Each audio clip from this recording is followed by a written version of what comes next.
Well, there's a new Aladdin movie, and you know what? It's actually not terrible. Pointless? Oh yeah, but not terrible, at least in my opinion. However, even if all my greatest fears about the movie had been realized, this would almost certainly still not have been the worst Aladdin movie Disney ever crapped out for a quick buck. On paper, anyway. Okay, so way back in the long ago of 1984, Michael Eisner became the CEO of the Walt Disney Company, pulling the Mouse House out of the slump it'd been in for decades and propelling it towards soaring new heights with the Disney Renaissance throughout the 90s. One of the biggest keys to his success with Disney was an unabashed willingness to use the extensive amount of IP owned by the company to sell its young audience on just about everything, including but not limited to a tidal wave of cheaply made direct-to-video sequels of their most beloved films. Going back and rewatching these today, almost none of them are what you'd ever call good. However, I will readily admit that a fair number of them are still just mesmerizing. I just wanted to say goodbye. Street rat!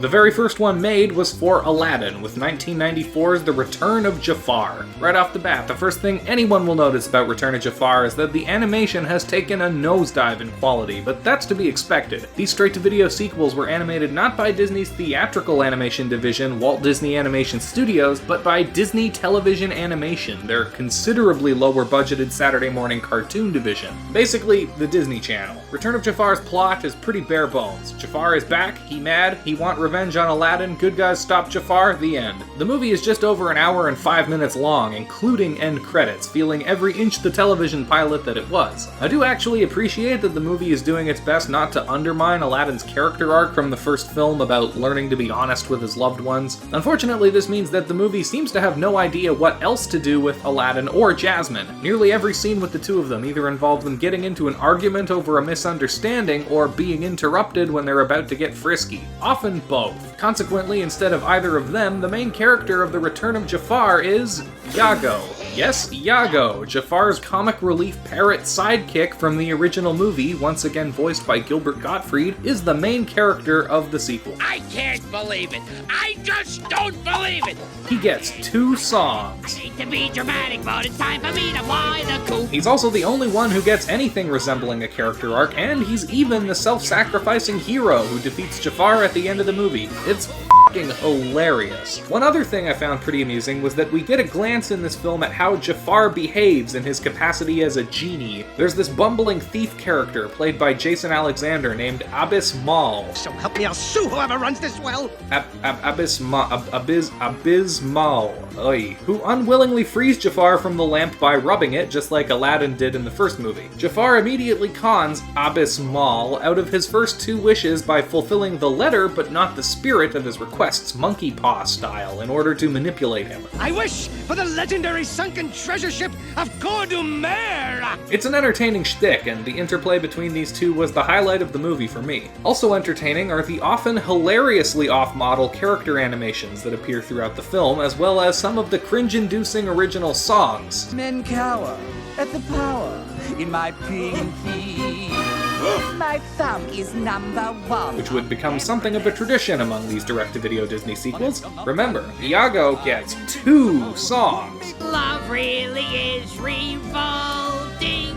It's even worse than when you're molting. And I got more where that came from! As I mentioned, this film also serves as a pilot to a Saturday morning cartoon series on the Disney Channel, once again the first of many based on their films. I won't get into it here since I barely ever watched it when I was a kid, and I'm not exactly chomping at the bit to do so now. But while the second Aladdin movie, Return of Jafar, was the TV series pilot, the third movie, Aladdin and the King of Thieves, is essentially its finale. Unlike the Return of Jafar, this one actually does resemble, like, a film, rather than an overlong TV episode. It loosely incorporates elements of other fairy tales and folklore, most notably the story of Ali Baba and the 40 Thieves. Open Sesame!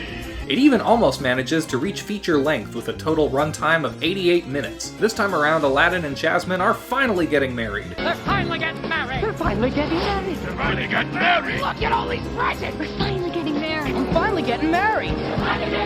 I'd always thought they got married at the end of the original movie, but whatever. The ceremony is crashed by the 40 Thieves, led coincidentally by Aladdin's father, Macbeth. Cassim, the King of Thieves, played by John Rhys-Davies. I gave this dagger to my wife years ago. I told her to give it to our newborn son. Kasim and the gang are after a legendary treasure, the Hand of Midas, which will turn anything it touches to gold. And after a series of ups and downs, Aladdin and his father find the Hand of Midas together, only to discover that the real treasure was the bond they formed in the process. This wretched thing almost cost me the ultimate treasure. It's you, son. You. It's totally not ripping off The Last Crusade. No, sir. Reportedly, the original plan for this thing was to bring back one of the villains from the TV series and reveal him as Aladdin's brother, but complications behind the scenes made the actor unavailable. Speaking of actors and their availability, this movie sees Robin Williams reprising his role as the Genie from the original film, following an infamous falling out that he and Disney had over the terms of the film's marketing using the Genie more than Williams wanted. Prior to his return, the character had instead been played by Dan Castellaneta, the voice of Homer Simpson, Ooh, she dances. who had already finished recording the entire film before a deal with Williams was struck. He's back! After it went through, all of Dan Castellaneta's original recordings and footage were scrapped and rewritten with Robin Williams in mind. Honestly though, I found most of the Genie stuff in this movie to be irritating more than anything else. I actually think I preferred his material from the second one. What? What are you trying to say? Out with it! What? Anyway, overall, this movie is not as bad as The Return of Jafar, but it still comes nowhere close to approaching the quality of the original. However, I would still say that both of these are definitely worth a curiosity watch with some friends over a few drinks, especially if you've never seen them before. They're genuinely entertaining in a so bad it's good sort of way. They may not be diamonds in the rough, but they sure are some real funny looking turds. Dabba Cabba Debra.